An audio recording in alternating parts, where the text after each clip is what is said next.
Hello guys, आप सबका हमारे चैनल वन विजन साइंस में स्वागत है। और आज की इस वीडियो में हम प्रथम कोटि की अभिक्रिया की अर्ध आयु half life of first order reactions के बारे में पढ़ेंगे कि प्रथम कोटि की अभिक्रियाओं की हाफ लाइफ या अर्धायु क्या होती है। तो पहले समझेंगे कि अर्धायु होती क्या है।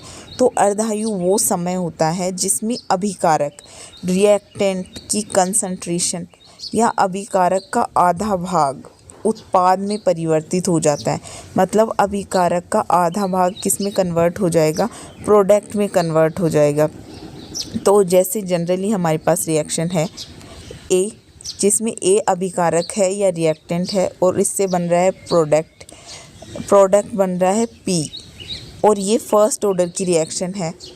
तो इसमें हाफ लाइफ निकालने के लिए हम क्या करेंगे, हाफ लाइफ क्या होती है, जैसे जो हमारा अभिकारक है उसकी इनिशियल या प्रारंभिक सांद्रता ए है, स्मॉल ए है।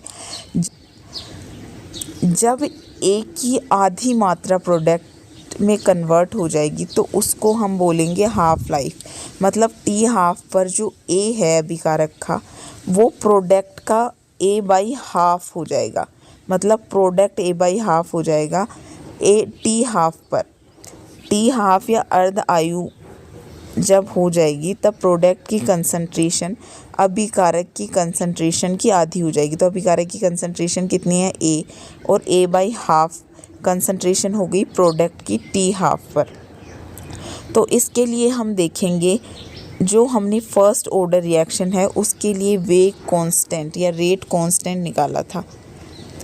और रेट कांस्टेंट ये कैसे निकाला, इसके लिए आप प्रीवियस वीडियो देख सकते हैं, जिसमें K1 equals to 2.303 upon T log A upon A minus X आया था। A अभिकारक की सांद्रता है और x क्या है, उत्पाद की सांद्रता है।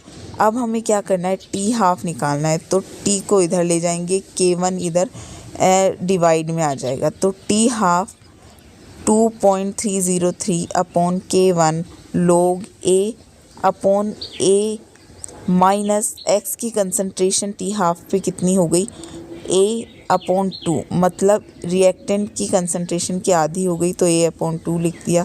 जब A में से आधा A निकलेगा तो A बाई हाफ बचेगा।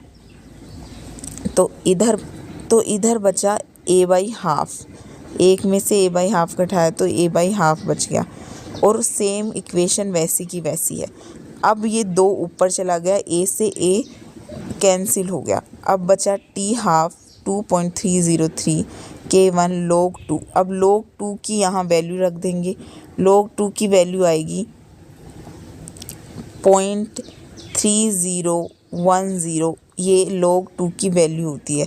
तो टी हाफ जब इसको मल्टीप्लाई करके देखेंगे तो ओवरऑल आएगा 0.693 अपॉन K1। ऐसे कैसे, तो इससे पता चल रहा है कि जो हाफ लाइफ है, फर्स्ट ऑर्डर रिएक्शंस की हाफ लाइफ है, वो अभिकारक की इनिशियल कंसंट्रेशन या प्रारंभिक सांद्रता जो कि क्या थी, ए थी, उस पर निर्भर नहीं करती।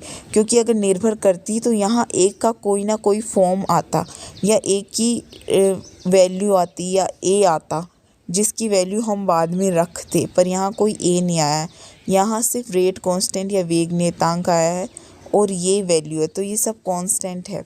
तो इससे हम बोल सकते हैं कि फर्स्ट ऑर्डर या प्रथम कोटि की अर्धायु अभिकारक की प्रारंभिक सांद्रता पर निर्भर नहीं करती। अब ये K क्या है, हमारे पास वेग नियतांक है। अगर हम वेग नियतांक का मात्रक देखें कि यूनिट या मात्रक देखें तो हम क्या करेंगे, ये डिवाइड में आ जाएगा। तो इसकी तो कोई यूनिट है नहीं, 0.693 की तो कोई यूनिट नहीं है क्योंकि ये तो नंबर्स हैं। नीचे क्या है, टाइम, तो टाइम की यूनिट सेकंड होती है, मिनट होती है या होवर होती है। तो जिसमें भी हमें लेना है, पर ये डिवाइड में है तो ऊपर जाएगी तो इन्वर्स में आ जाएगी। तो समय इन्वर्स वेग नियतांक या रेट कांस्टेंट की यूनिट या मात्रक आ गया। तो इस तरीके से फर्स्ट ऑर्डर रिएक्शंस की हमने हाफ लाइफ देखी और रेट कांस्टेंट की यूनिट देखी। So thank you so much guys देखने के लिए। अगर आपको वीडियो अच्छा लगा हो तो प्लीज़ लाइक करें, शेयर करें, सब्सक्राइब करें।